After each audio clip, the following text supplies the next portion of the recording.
I fear no white walls nor fog. You've equipped your Welcome back crossbow to Dark as a Souls. sub-weapon. Is this the Moonlit Papillon fight? It's the Moonlit Babylon fight. It's the fight you've all been waiting for. Hello, Moonlit Papillon. I find you again, fiend. I see you there with your angelic choir singing and your green winds grinning. Ah, so you can take damage. Okay, so honestly, you do a sizable amount with each bolt that you actually hit her with.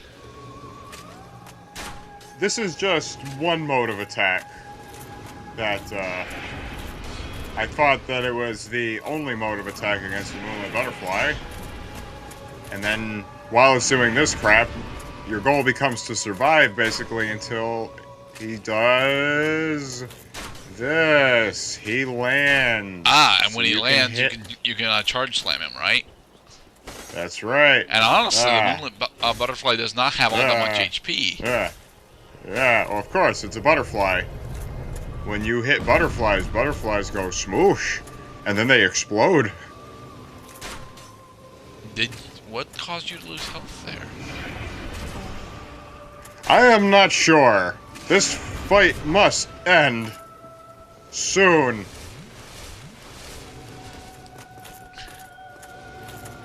And there you go. The Moonlit Papillon has been destroyed. So let the record show that I made, yeah. I know, it's all build up and no payoff right there, Cloud. So I made that boss out to be way, way harder than he actually is. Yeah.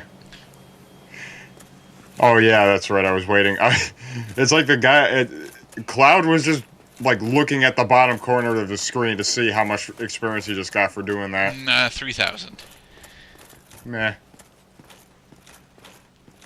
Alright, so, yeah, given that it's only 3,000, it's honestly one of the ones you should be able to take down pretty early on, assuming that you know what you're supposed to be doing. But that was mostly doable thanks to your crest shield, right?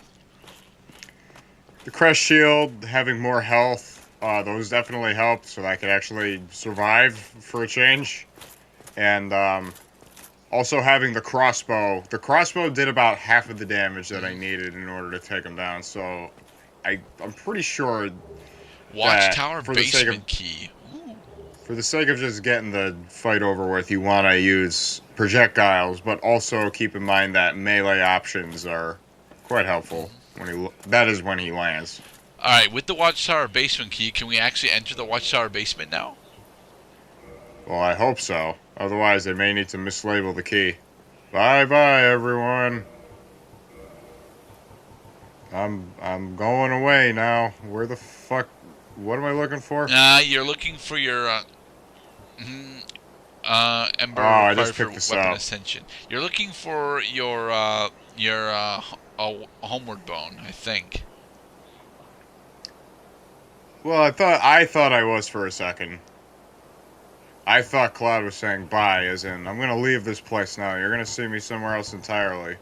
That's what editing. The editing that you wanted to do was clearly, but you wanted to show off the items first. Or maybe I wanted to do the thing like I'm sending a postcard, so like I'm waving hi to the camera.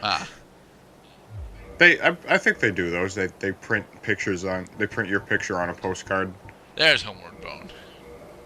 Yay! I do use it.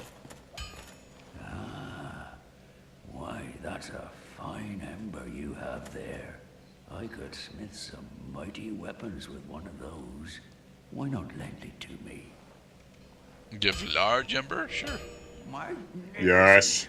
You won't be disappointed. I can hardly wait to get started. Make me things. Oh, I didn't even notice. Is that equipped weapons? You have to what are these, tap weapons? I'm not really sure what I'm looking at. Yeah, you're looking at the modify equipment stat. It also leads me to believe that I should continue to spoil the game for myself, just so I'm not tripping over the game's own hidden mechanics. You should do that, to be perfectly honest. Yeah, I feel like the time has come, especially because Oni Place has been playing Dark Souls. I mean, Chris O'Neill loves the shit out of this game, so he's even shown me a bunch of shit that I didn't even know was in the game. That's found quite early on, I might add.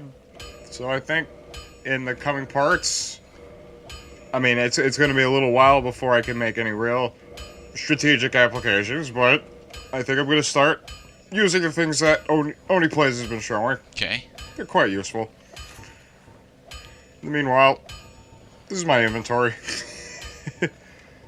Oh, you purchased a bunch of Titanite shards to upgrade your knight armor some more? I think. Okay, well, I guess I'm going on a little shopping spree. Mostly tying up my souls so that I don't have to risk losing them all. It's usually better just to get it.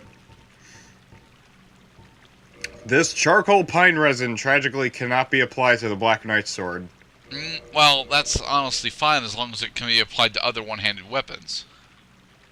It can. It's supposed to be applied to one-handed weapons that do not have any other augmentations, because, if I'm not mistaken, the Black Knight sword is a holy weapon. So it inflicts holy damage. Or something like that. Yes, the or something like that. A very common phrase in Dark Souls. You want to explain what's happening. No, but Dark your Souls source does not material want to is explain what's few. happening. No, it doesn't. It leaves it up to interpretation. You think that these guys are violent? No, they're just crazy. I'm putting them to sleep.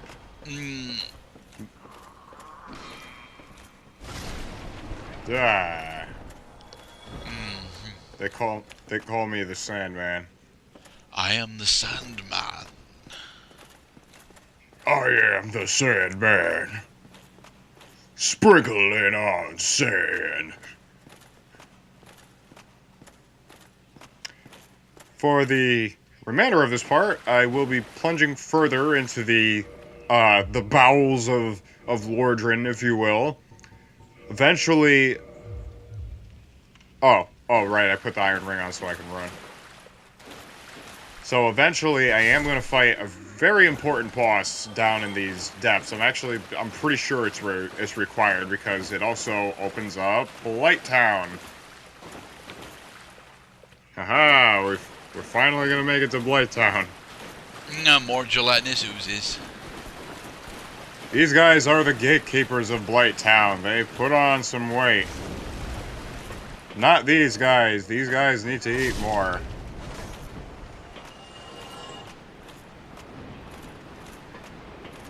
I do like this area. It's like full of noise.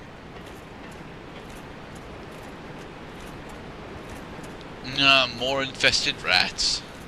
More infested rats. Die. Die. Die. Die. Oh yeah, that's right.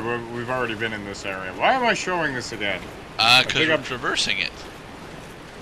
We are. Well, we're retraversing it. It's retroactive retroversion. No, I'm sorry. Retroactive retroversion. Yes.